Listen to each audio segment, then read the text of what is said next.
ഇതെങ്ങനെ ചുരുക്കി വിളിച്ചാലും 600 കഴിയും.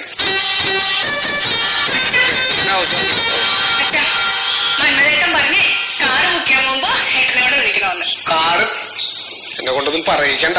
ഇത്രയും നട്ടലില്ലാത്തൊരു തന്നെ എന്റെ ജീവിതത്തിൽ ഞാൻ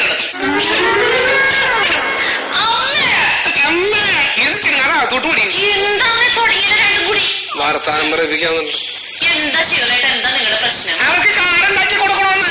കാറ് കല്യാണം ആലോചിച്ചപ്പോ തുടങ്ങിയതാ പ്രാക്കുന്നേ.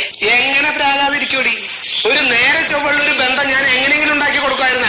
ഒരു കുറച്ച് സമയം എനിക്ക് തന്നിരുന്നെങ്കിൽ. അതിന് മുമ്പ് പോയി കൊടുത്തില്ലേ?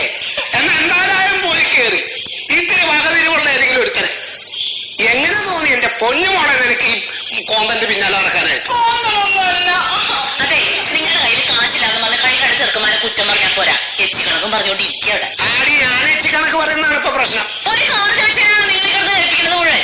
ഒരു കാറ് ചോദിച്ചായിരുന്നോ? നിങ്ങൾ ആർക്ക് വേണ്ടിയിട്ട് ഈ സ്ഥലവും പറമ്പും എല്ലാം കെട്ടിപ്പിടിച്ചോണ്ടിരിക്കണ? ഒരു മോളല്ലേ ഉള്ളൂ, അവിടെ അന്തസ്സായിട്ട് അങ്ങ് കെട്ടിച്ചു വിട്ടാൽ എന്താ നിങ്ങൾക്ക് കുഴപ്പം? അയ്യോടാ, ഇപ്പൊ ഈ ഒരു മോൾക്ക് വേണ്ടിട്ട് ഞാൻ സമ്പാദിച്ചു മുഴുവൻ അങ്ങോട്ട് വിറ്റ് പെറുക്കി കൊടുത്തിട്ട് ഞാൻ വല്ല ആത്മഹത്യം ചെയ്തോട്ടെ? പിന്നെ മക്കളെ കെട്ടിച്ചു വിടുന്നവരെല്ലാരും ആത്മഹത്യയാണല്ലോ. നിങ്ങളെ പോലെയല്ല അപ്പുറത്തെ വീട്ടിലെ ഗോപാലൻ നായര് 3 പെൺമക്കളെ അന്തസ്സായിട്ട് കെട്ടിച്ചു വിട്ടല്ല. എങ്ങനെയാ ഇന്ന് ഇവിടെ കൂടി കെട്ടിച്ചു വിടാൻ പറയടി. അവിടെ നിന്ന് ഗോപാലൻ നായരല്ല. അല്ല, നിന്റെ വർത്താനം കേട്ടെന്ന് എനിക്കാണ് തോന്നുന്നില്ല. എന്തെങ്കിലും പറഞ്ഞ ഉടനെ ഇപ്പോഴും കുറെ മുട്ടായി സ്നേഹമായിട്ട് 2 കിടന്ന് മോങ്ങാതെ എനിക്ക് പൊയ്ക്കും എന്റെ മുന്നിൽ നിന്നിട്ടാ. എടി, ഈ ബന്ധമായിട്ട് ഇവൻ വന്നപ്പോ ആദ്യം ഇവര് പറഞ്ഞെന്താ? ഇവര് വീട്ടുകാര് പറഞ്ഞെന്താ? ഞങ്ങൾക്ക് പെണ്ണിനെ മാത്രം മതി. പിന്നെ പറഞ്ഞു ഞങ്ങൾക്ക് കൈ നിറച്ച് ശ്രീധരൻ വേണോ?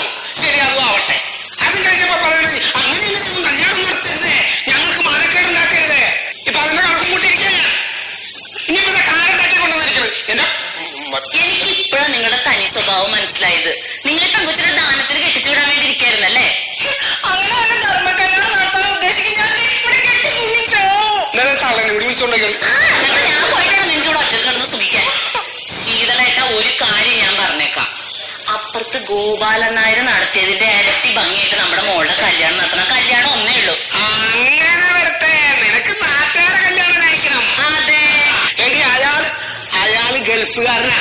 അയാള് കല്യാണം കഴിപ്പിച്ചിട്ടുണ്ടെങ്കിൽ അതിനുള്ള പണം അയാളുടെ കയ്യിലുണ്ട്. ഞാനോ? നിങ്ങളെ ഞാനിവിടെ കെട്ടിയിട്ടേക്ക് ഇറങ്ങും ഗൾഫിൽ പോകാതിരിക്കാൻ വേണ്ടിട്ട്. അങ്ങനെ എന്നെ ഗൾഫിലോട്ട് നീ ഇവിടെ സൂചിക്കണ്ട. സൂചിക്കണമെങ്കിൽ വേണ്ട. ഞാനൊരു കാര്യം പറഞ്ഞേക്കാം. ഈ കല്യാണം എങ്ങനെയാണെങ്കിലും ആർഭാടായിട്ട് നടത്തണം. അതിനെന്താ വഴിന്ന് വെച്ചാൽ കണ്ടോ, നീ വന്നതി.